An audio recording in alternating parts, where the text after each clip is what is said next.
I like my customer. The more you buy TSMC's wafer, the more you save. Yes. So far, we did not change any our original plan of expansion of our overseas fab.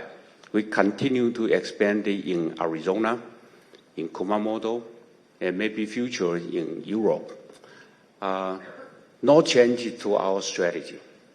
We continue our current practice. The more you buy TSMC's wafer, the more you save. Yes. Sorry, I just want to, I like my customer. So far, we did not change any our original plan of expansion of our overseas fab. We continue to expand in Arizona, in Kumamoto, and maybe future in Europe. No change to our strategy. We continue our current practice. Also try to reach the supply and demand balance, but I cannot today. The demand is so high, I have to work very hard to meet my customers' demand. We continue to increase. I hope sometime in 2025 or 2026, I can reach the balance. TSMC's capacity planning process and investment disciplines. This is important, especially when we have such high forecasted demand from AI-related business. TSMC's mission is to be the trusted technology and capacity provider for the global logic IC industry for years to come. The continued surge in AI-related demand supports a strong structural demand for energy-efficient computing.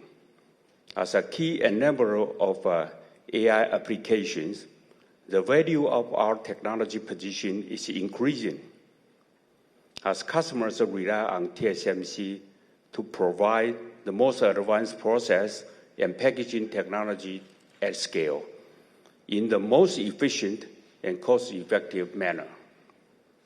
As such, TSMC employs a disciplined framework to address the structural increase in the long-term market demand profile underpinned by the industry megatrend of AI, HPC, and 5G. We work closely with our customers to plan our capacity. We also have a rigorous and robust system that evaluates and judges market demand from both a top-down and a bottom-up approach to determine the appropriate capacity to build. Our capital investment decisions are based on 4 disciplines. That is, technology leadership, flexible and responsive manufacturing, retaining customers' trust, and earning a sustainable and healthy return. To ensure a proper return from our investment, both pricing and cost are important. TSMC's pricing strategy is strategic, not opportunistic, to reflect the value that we provide. Today, we are investing heavily in leading-edge, specialty, and advanced packaging technologies to support our customers' growth and enable their success. If customers do well, TSMC should do well. For example, we are happy to see many of our customers' structural profitability improving in these past few years. At the same time, we face rising cost challenges due to increasing process complexity at leading node, higher electricity costs in Taiwan, global fab expansion in higher cost regions, and other cost inflation challenges. Therefore, we will continue to work closely with our customers to share our value. We will also work diligently with our suppliers to deliver on cost performance. We believe such actions will help TSMC earn a sustainable and healthy return so that we can continue to invest in technology and capacity to support our customers' growth and fulfill our mission as a trusted foundry partner who are delivering profitable growth for our shareholders. Finally, I'll talk about our N2 status and A16 introduction. Our 2nm and A16 technologies lead the industry in addressing the insatiable need for energy-efficient computing, and almost all the AI innovators are working with TSMC. We expect the number of the new tape-outs for 2nm technologies in its first 2 years to be higher than both 3nm and 5nm in their first 2 years. N2 will deliver full node performance and power benefit with 10 to 15 speed improvement at the same power, or 25 to 30% power improvement at the same speed, and more than 15% chip density increase as compared with the N3E. N2 technology development is progressing well, with device performance and yield on track or ahead of plan. N2 is on track for volume production in 2025, with a ramp profile similar to N3. With our strategy of continuous enhancement, we also introduced N2P as an extension of our N2 family. N2P features a further 5% performance with at the same power, or 5 to 10% power benefit at the same speed on top of N2. N2P will support both smartphone and HPC applications, and volume production is scheduled for the second half 2026. We also introduced A16 as our next narrow sheet-based technology, featuring Super Power Rail, or SPR, as a separate offering. TSMC's SPR is an innovative, best-in-class backside power delivery solution that is the first in the industry to incorporate another backside contact scheme to preserve gate density and device width flexibility. Compared with the N2P, A16 provides a further 8 to 10% speed improvement at the same power, or 15 to 20% power improvement at the same speed, and additional 7 to 10% chip density gain. A16 is best suited for specific HPC product with complex signal route and dense power delivery network. Volume production is scheduled for second half 2026. We believe N2, N2P, A16, and its derivative will further extend our technology leadership position and enable TSMC to capture the growth opportunities well into the future. This concludes our key message, and thank you for your attention. Thank you, CC. Thank you, Wendell. This does conclude our prepared remarks. Before we begin the Q&A session, I would like to remind everybody to please limit your questions to 2 at a time to allow all the participants an opportunity to ask their questions. Questions we will take both from the floor and from the call. Should you wish to raise your question in Chinese, I will translate it to English before our management answers your question. For those of you on the call, if you would like to ask a question, please press the star, then the 1 on your telephone keypad now. If at any time you would like to remove yourself from the questioning queue, please press star 2.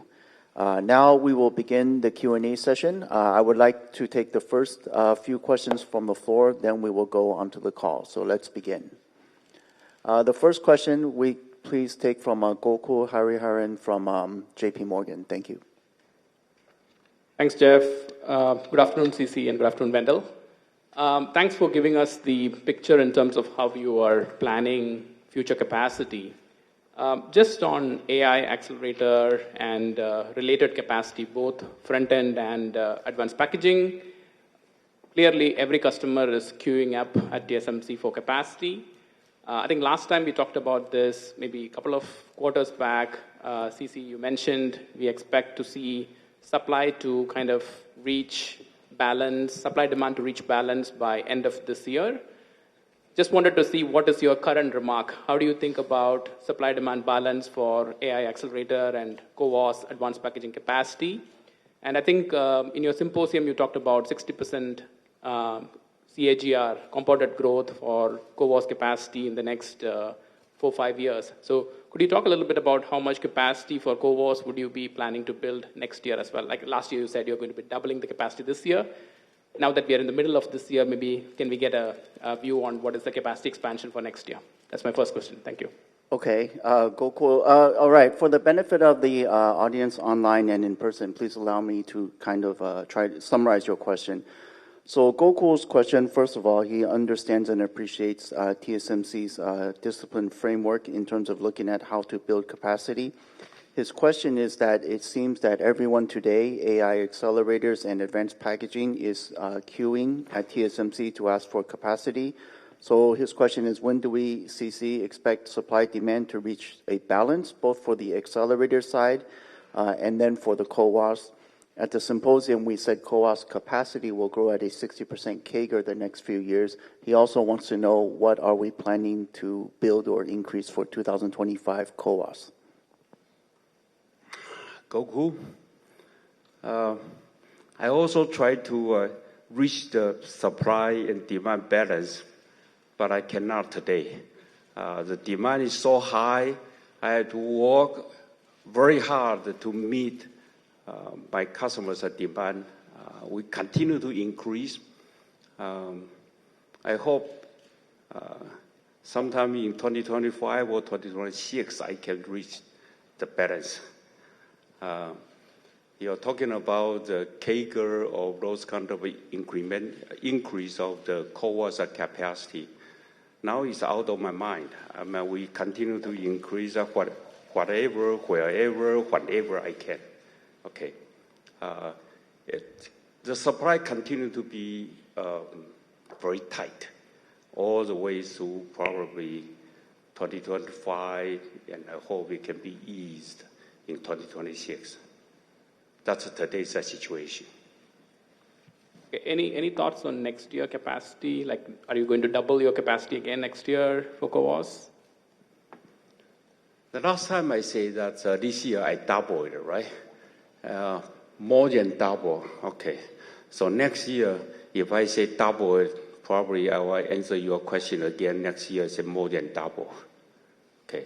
We are working very hard, as I said, wherever we can, whenever we can. Okay, thank you. My second question is regarding gross margins. I think second half guidance already seems to be better than what originally we were thinking, that gross margin could drop in second half, but looks like it's actually going up. And looks like a lot of the headwinds on gross margin is coming in this year. So how should we think about gross margin looking forward for TSMC? Are we going to get back to the high 50s, 60% gross margin that we saw in 2022, given that you're selling more of your value, you have some of the N3 tailwinds in terms of yield improvement coming through? Into that, I will also ask, how should we think about impact of subsidies and ITC credits as you start ramping your overseas locations? How does that impact cost and gross margin? Because there's also some subsidies coming in, and currently TSMC is mostly talking about gross capex and gross spend. Okay, so let me summarize Gokul's second question. It's around gross margin and profitability. He notes second half 24 gross margin seems to be better than the expectation. So his question is really, how should we think about gross margin in the next several years?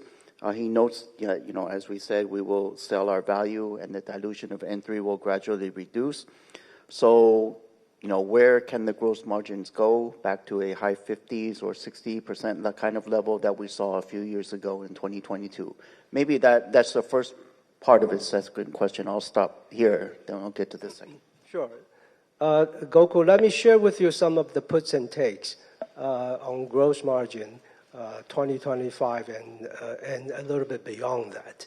You already talked, there are positives and there are negatives. You already mentioned positive will be a decreasing dilution from N3.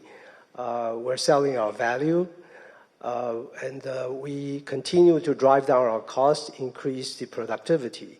That is, we are very good at that. On the other hand, let's use N5 conversion to N3 as an example.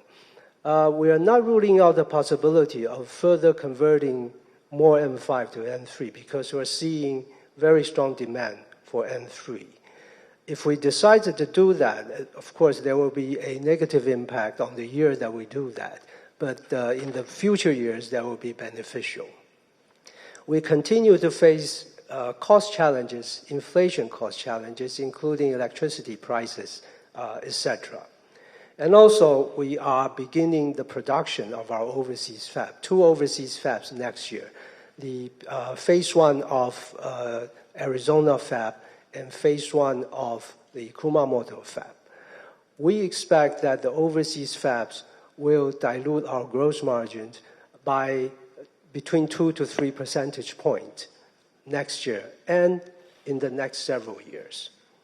So those are the puts and takes to give you the concept. However, we've taken all that into considerations with our efforts in manage the cost gap, especially between the overseas fab and Taiwan. We're repeating and confident to say that 53% and higher gross margin is achievable. So I think that's the first part of your question. Yeah, that's right. And then maybe also just Gokul asked if it's possible to get back to the high 50s, 60% level that we saw in 2022. Yeah, if we have a very high utilization rate, everything else stays the same, possible. And then, okay.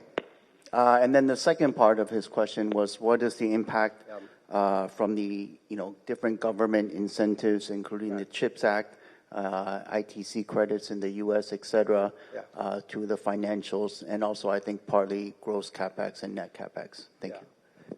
Generally speaking, when subsidies are received, then you see that on the cash flow statement. It will be used to offset the asset value. That will be on the balance sheet.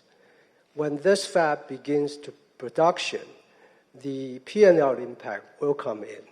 So generally speaking, it's like that. Different government has different approach in providing the grants. So that's a different story. But you can look at our financial statements. There will be actual subsidy received in the periods of previous quarter and previous year. For example, 2023, we received a total subsidies of slightly higher than 1.5 billion US equivalent. And we received that mainly in Japan. Yeah. Okay. All right, great. Thank you. Let's move on. We'll take the next one from Charlie Chan from Morgan Stanley, and then we'll go to Bruce Liu from Goldman. Thanks. Hi, CC, Wendell, and Jeff. Great to see you in person again. So I have my first question is really about your progress of selling the value.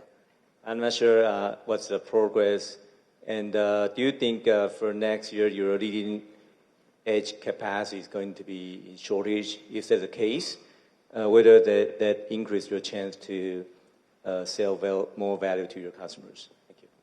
Okay, so Charlie's first question is around pricing, and he wants to understand the progress of, I guess, selling our value. And also in next year, looking at next year, particularly for the leading edge nodes, do we expect that in terms of the demand to be very full?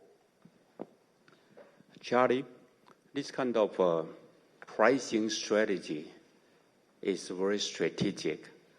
You are asking me about the status. So far, so good. And we will continue. This is an ongoing and continuous process. We are continuing to share our value. And by the way, my customers are doing very well also. Okay, you knew that. So we should do well also. So that is actually my follow-up question on this first question. For different segments, for example, HPC customers are doing very, very well. But for smartphone customers, probably more sensitive to the cost. Do you expect a kind of difference of kind of value increase for different customers, even at the same node? So Charlie is asking, how will we do the pricing? Will it be different between, for example, an HPC customer versus a smartphone customer at the same node? And also his question earlier was, do we expect the demand for the leading nodes to be very high next year? Since the pricing is strategic, so it won't be flat for every product sector. So it will be different. Okay, that's all I can share with you.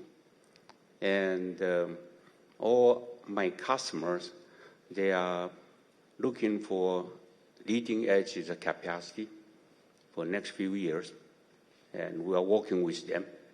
And so far, we try our best to support them, both in pricing and in capacity. Thank you. And second topic is definitely over the past 2 days, there's a geopolitical risk. Right? So Mr. Donald Trump talked about maybe a few years ago, right? Taiwan/TSMC took a 100% chip business from the U.S. So Congress on their part, very high market share. However, the concern is growing, right? That the U.S. continues to depend on our islands, TSMC, and the chip production. So our question is that for shareholders, right? How TSMC is going to mitigate this potential geopolitical risk? For example, whether you are going to further expand your U.S. capacity or even share the ownership, right, with the U.S. governments. And maybe a technical question to Wendell. For today, right, if we are shipping chips to the U.S. customers, do we need to pay for the U.S. tariff? Thanks. Okay, sorry. So Charlie's second question is around sort of overseas expansion and geopolitical risk. He notes the comments from former President Trump a few days ago that Taiwan Semiconductor has taken 100% of the business. So his question is really, how does TSMC plan to mitigate the geopolitical risk? Does this include expanding capacity overseas, particularly in the U.S.? Would we consider, I think part of his question was some JV or joint investments, whether with government or whether with partners? And the last question, I think, was more for Wendell about the tax or the tariffs, so to speak. Okay, Charlie, so far we did not change any our original plan of expansion of our overseas fab. We continue to expand in Arizona, in Kumamoto, and maybe future in Europe. No change to our strategy. We continue our current practice. You mentioned about the JV. No. Okay. On the tariff, not that we know of. Normally, if there's an import tariff, the customers will be responsible for that. But no discussion, nothing. Okay. Thank you. Thank you. Thank you, Charlie. All right, we'll take the next question from Bruce Liu from Goldman Sachs in the front, then we'll move online. Thank you for taking my question. My question is that why don't we take up our gross margin or structural profitability target? I mean, TSMC has been saying for selling your value for past couple quarters without changing the margin target, i.e., most likely you are passing through all the costs. But please, I do recall in 2021, I mean, TSMC do raise the gross margin target by then because to support the future growth with more R&D. As the technology continue to be enhanced and more difficult, and one of your customer at least is supportive that to suggest that you should charge even more. So my question is that why is that you don't raise your gross margin target when you are trying when you try to sell your value, which we believe you deserve much higher value. Okay, So thank you, Bruce. So Bruce's first question is about profitability and value. Bruce seems to agree that TSMC is providing value to our customers. He also notes in 2021, indeed, a few years ago, our gross margin target, long-term gross margin target, was about 50%, and we're able to increase that to 53% and higher. So his question is really, with everything that is going on today, with the value of our technology enabling our customers more and more, why doesn't TSMC increase or revise up our long-term gross margin target from the current 53 and higher? Is that the essence? Yeah. Bruce, thank you for recognizing TSMC's value. I'm working with our customer.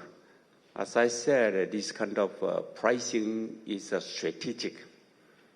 And certainly, we want to share our value. Changing the target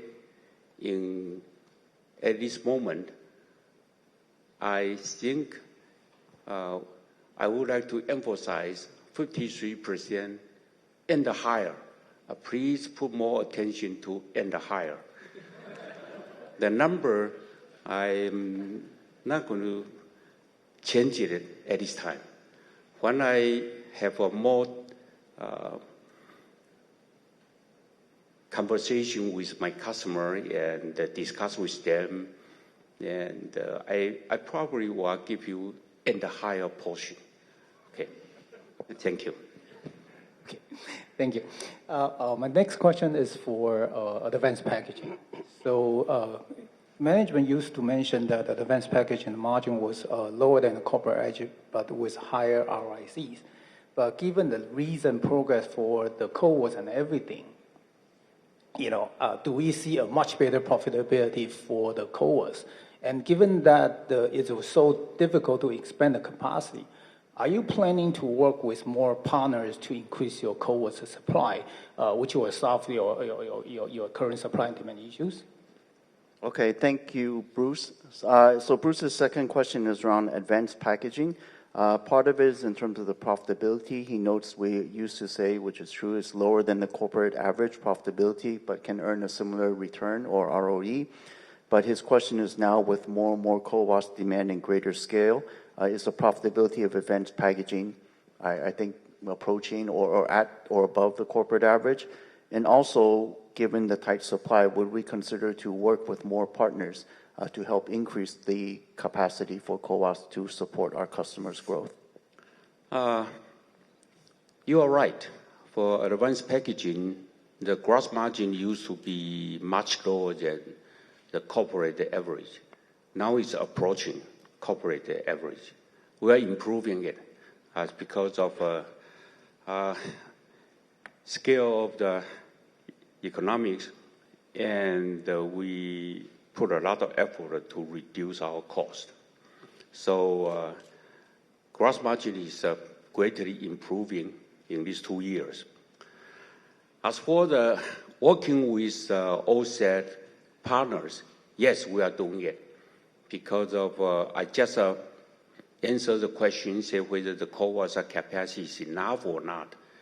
It's not enough, and in great shortage.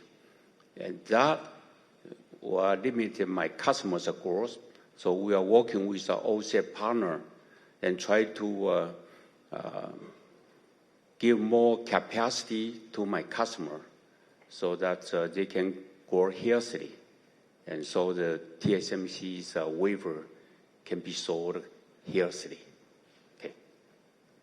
Okay. Thank you, CC. Thank you, Bruce. Operator, can we move to the first participant online for his or her questions, please? Yes, the first one, we got Brett Simpson, Arete. Yeah, thanks very much. My question was really about your capacity plans for the next node. That's N2, including A16. We're hearing that AI chip makers are looking to migrate more aggressively from N-1 to the leading edge, particularly due to backside power, because they're trying to lower their power budgets going forward. So my question Can you support this move?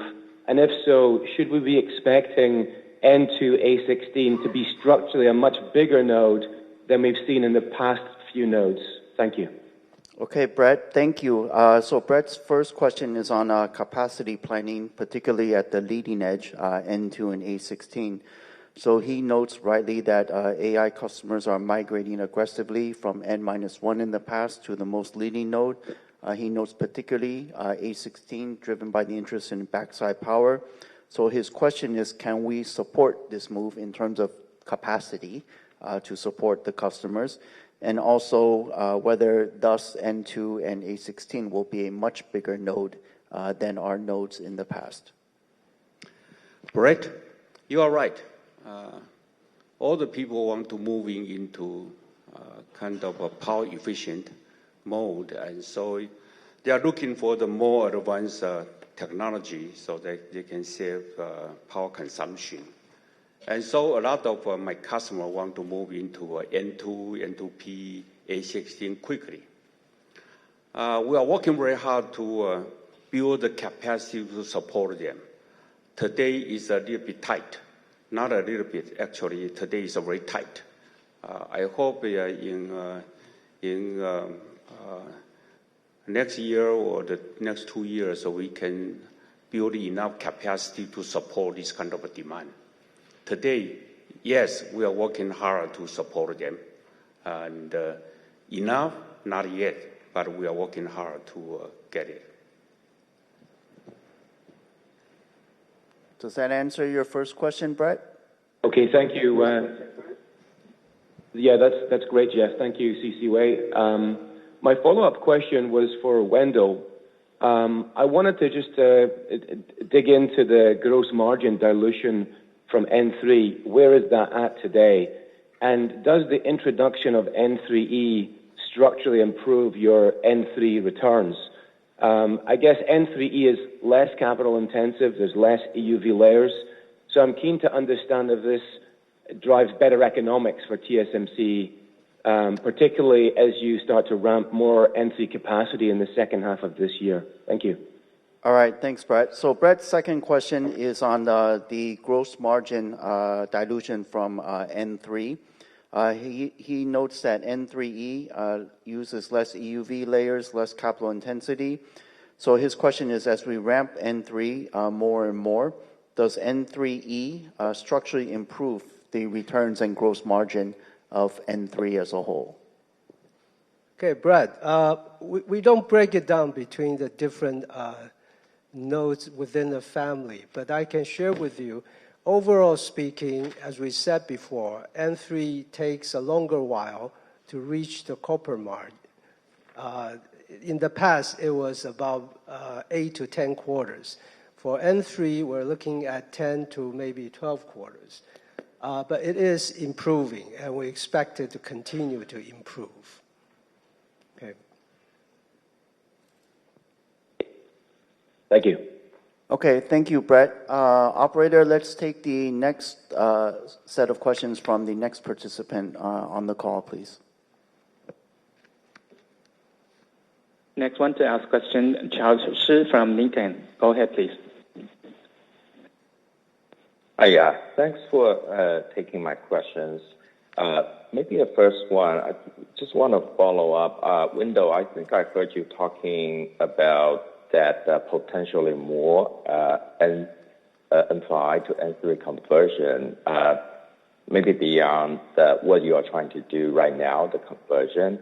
I just want to understand the overall philosophy here, because I think in the past, the TSMC does do this node-to-node conversion quite actively, let's say 10 nanometer to 7 nanometer, and probably even earlier 20 nanometer to 16 nanometer.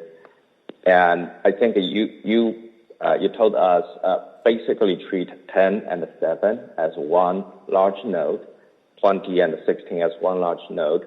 Should we start to really think about maybe 5 and 3 or just one big node and maybe more conversion? We should think about more of the N3 capacity growth will come from conversion going forward, less from the greenfield investment? That's the first question.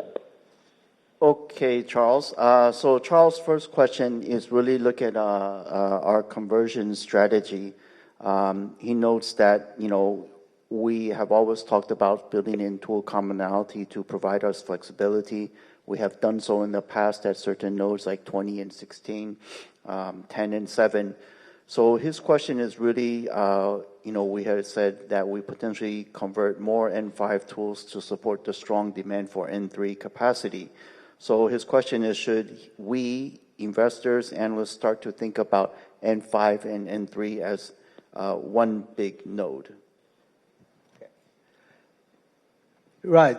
You mentioned about 12 and 16. They are a big family. 7 and 10 are a big family. But 5 and 3 are not a big family in our definitions. At the same time, there are node-to-node tool commonality in TSMC is pretty high. So for 5 and 3, the commonality of tools is over 90%. And these two nodes are adjacent. They're all in Tainan Science Park. And so it's very easy to do the conversions. Did I answer your questions? Yes. May I ask a second question? Certainly.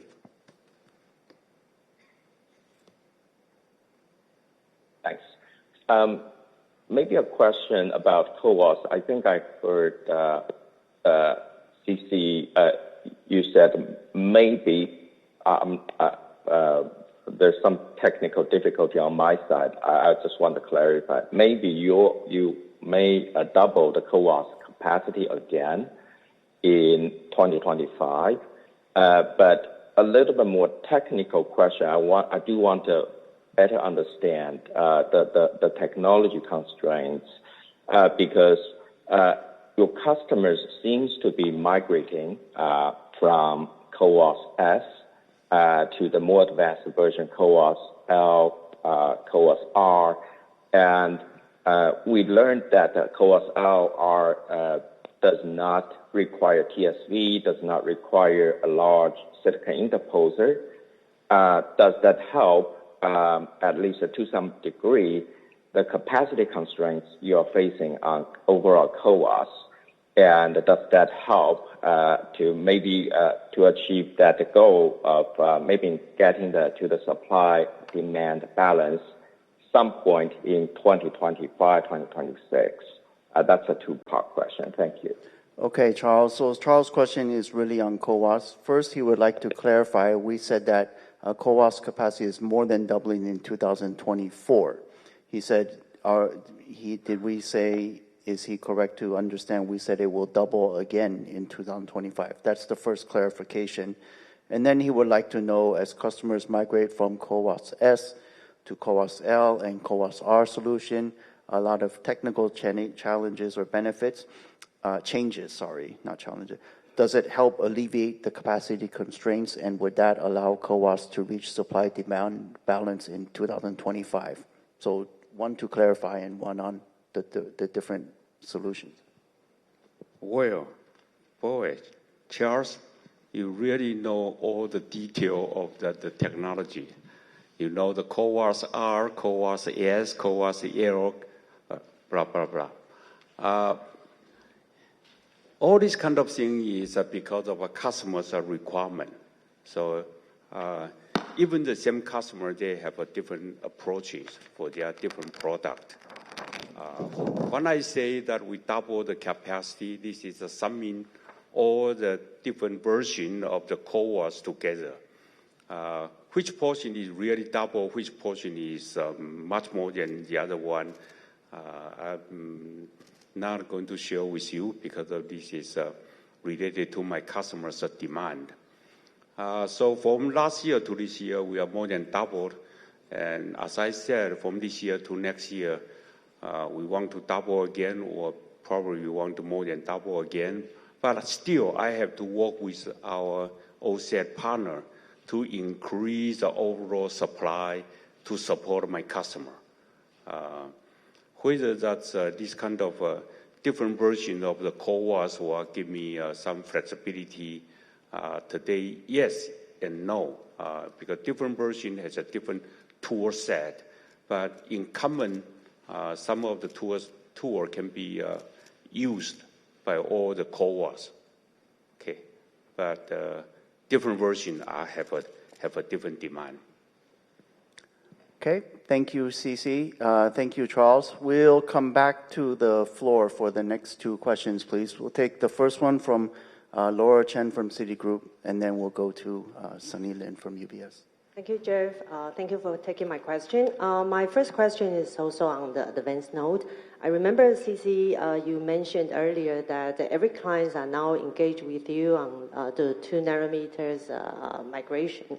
So I'm just wondering that when we enter in maybe 2026, the second year, can we expect that the revenue contribution initially will be larger than what we had comparing to N3? And also wondering that since the performance is much better, so can we expect the dilution period will also be shorter than N3? Okay. Sorry. Go ahead. Sorry.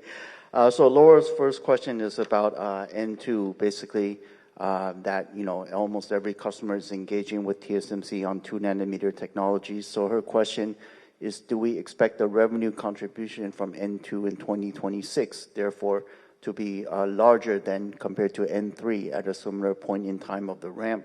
And also, correspondingly, would the N2 margin dilution be less or better than N3, basically? I will give this kind of a money's question to the CFO. Okay. All right, Laura, the revenue, yes, it's going to be bigger. Okay. Gross margin dilution, it will be faster to reach corporate average. Okay. That's very clear and helpful. Thank you. And also, my second question is also on the packaging side. So we know that last time we also discussed and the Edge AI will also benefit for TSMC in terms of the advanced nodes, the die areas. Just wondering that, do you also see your Edge AI device clients, they are moving to 3D IC or SOIC anytime in the next 2 years?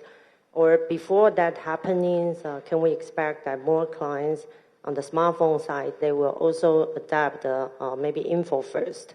Because so far, our understanding is that info, you only have one advanced, one single client. I'm just wondering that we see, if we see that more clients to move to on the Edge AI side on advanced packaging. Thank you. Okay, so Laura's second question is very specific, but again, in regards to advanced packaging, with more and more customers working on Edge AI devices, without being overly specific, but what does it mean or the implication for advanced packaging solutions? Do we expect in the next 2 years to see these Edge AI customers start to use SOIC or 3D IC, particularly smartphone? Will they still be using info, or will they also consider these solutions as well? Is that correct, Laura? Okay. Well, very technical questions. Let me share with you. As my customer moving into 2 nanometer or A16, they all need to probably take in the approach of chiplets. So once you use the chiplets, you have to use in advanced packaging technologies.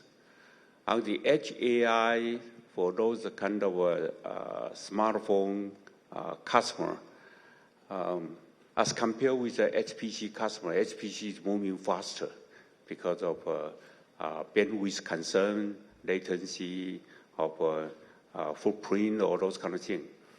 For smartphone customer, they need to pay more attention to the footprint as well as the functionality increase. So you observe my big customers taking the info first, and then for a few years nobody catch it up. They are catching up. Okay. Thank you very much, CC. Okay. Thank you, Laura. We'll take the next question from Sunny Lin from UBS, and then we'll go back to the call. Thank you, Jeff. Good afternoon, CC and Wendell. Thank you for taking my questions. So my first question is on your business opportunities for smartphone and PC. Last few years, both were like X growth for quite some time. And so how we should think about the units and silicon content for the coming 2-3 years. First part, a lot of questions on the tight supply for 5 and 3 nanometer. And so are your customers engaging with you early on the planning into 2025 capacities for a better upgrade cycle? And then for silicon content, recall a few years back when 5G just started to ramp, you used to provide the silicon content expectations for 5G high-end and mid-end and low-end smartphones. So I wonder at this point of time if you have any estimates for AI for smartphone going to next 2-3 years. Okay, several parts to Sunny's first question. She's looking at smartphone and PC. So the first part is she wants to know, in terms of unit and silicon content, what is our expectation for smartphone and PCs the next few years? N5 and N3 supply is very tight in terms of the capacity.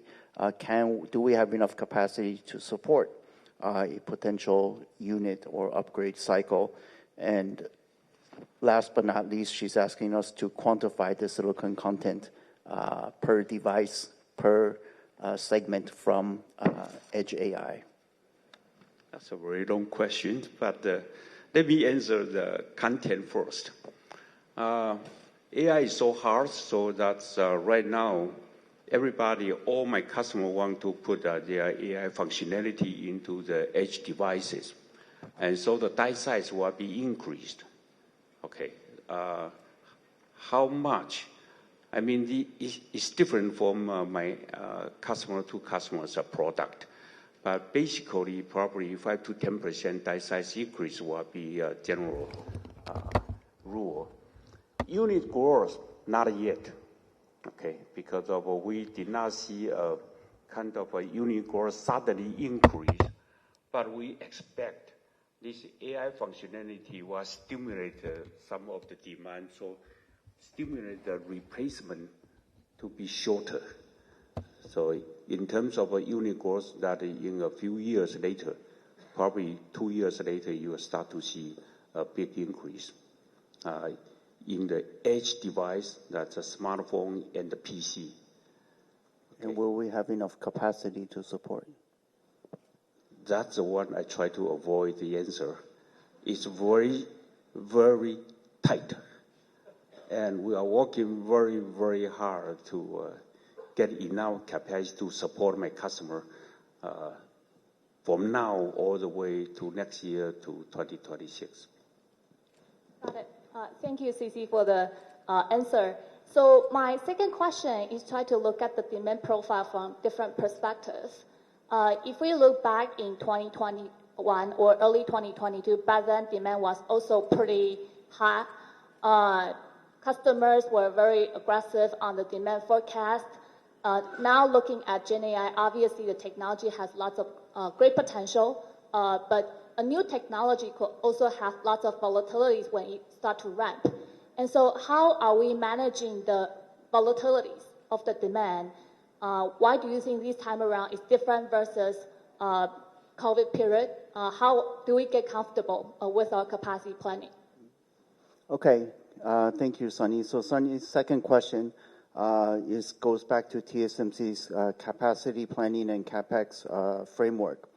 So she notes today generative AI related demand is very strong, but she also notes a few years ago, back in 2001 and 22, demand was also very strong. Many customers were also very positive or upbeat on the future demand. And so today, with such strong generative AI demand, how does TSMC plan its capacity appropriately?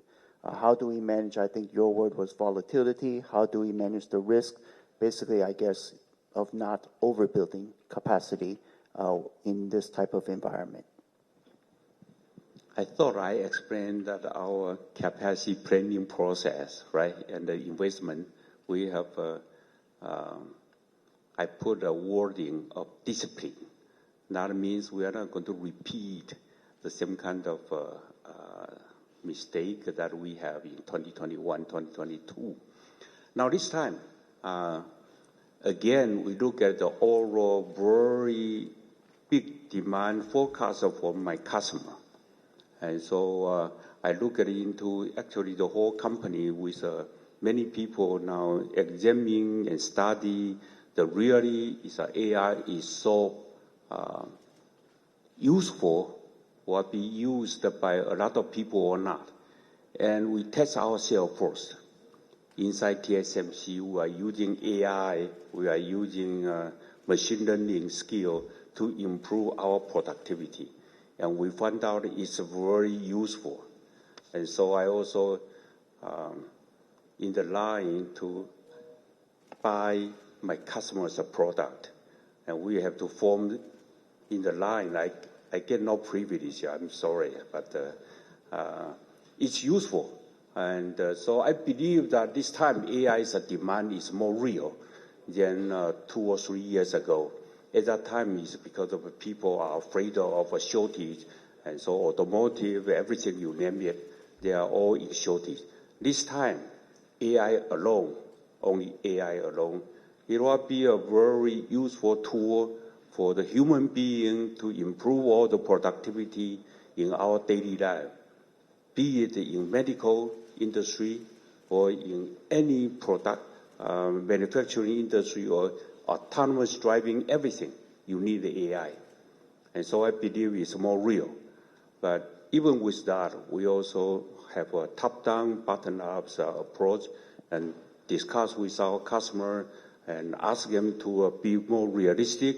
I don't want to repeat the same kind of mistake 2 or 3 years ago. And that's what we are doing right now. Great to know. Thank you very much. Okay, thank you. Operator, can we move on to the next participant from the line, please?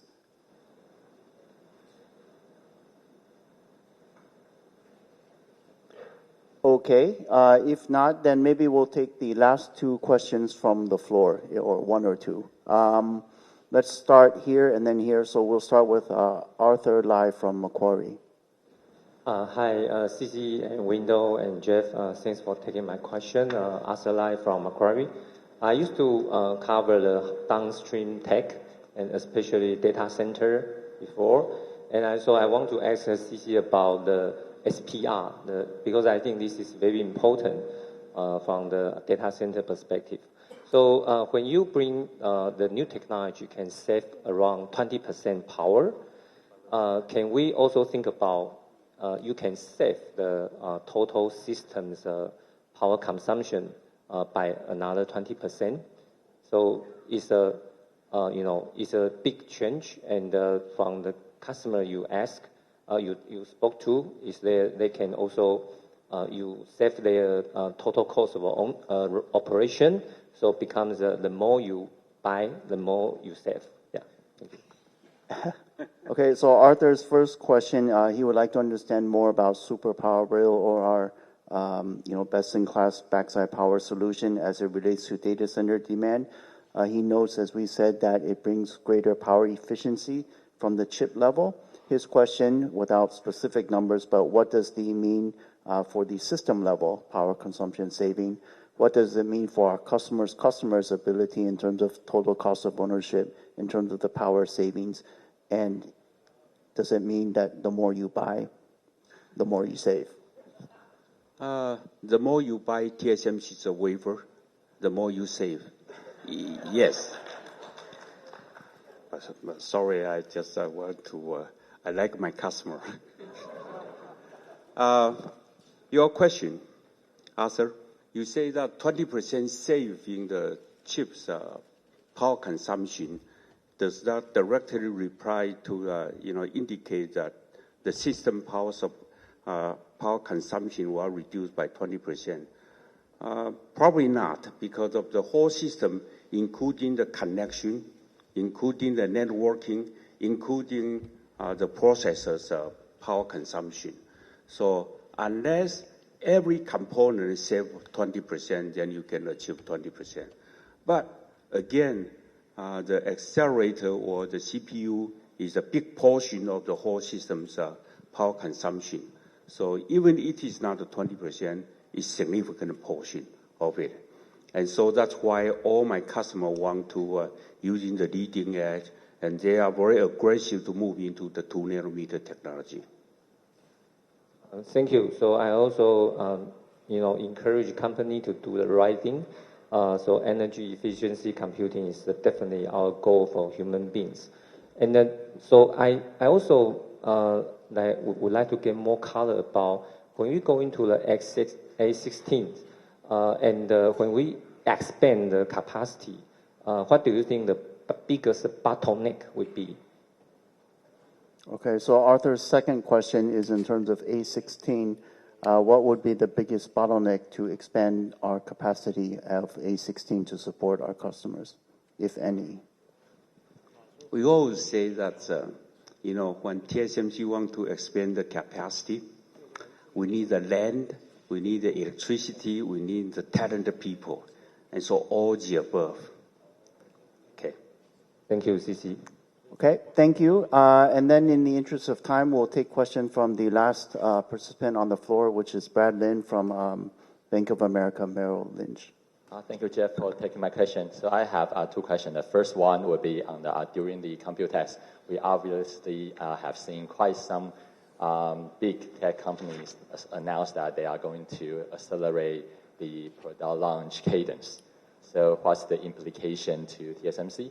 Should that give TSMC a better visibility on the product pipeline and also the capacity planning?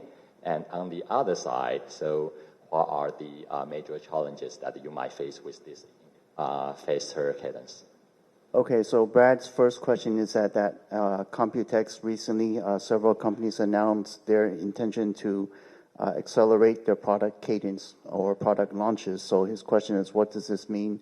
Implications to TSMC in terms of capacity planning, in terms of supporting our customers, et cetera, et cetera. Is that right? Okay. Well, we like this kind of a trend because of TSMC is very good at the leading edge development. And so every product when they design, it at least takes 1.5 years to 2 years. So we got this kind of message. That's quite a long time ago. My customer announced it because they are so happy, and so we are happy also because they want us to share our value. So I take that advice. But Goku, don't laugh. Okay, so to answer your question, yes, we have been prepared. And not only because of in June they announced it, much earlier we already discussed with them, and we prepare for these kind of changes.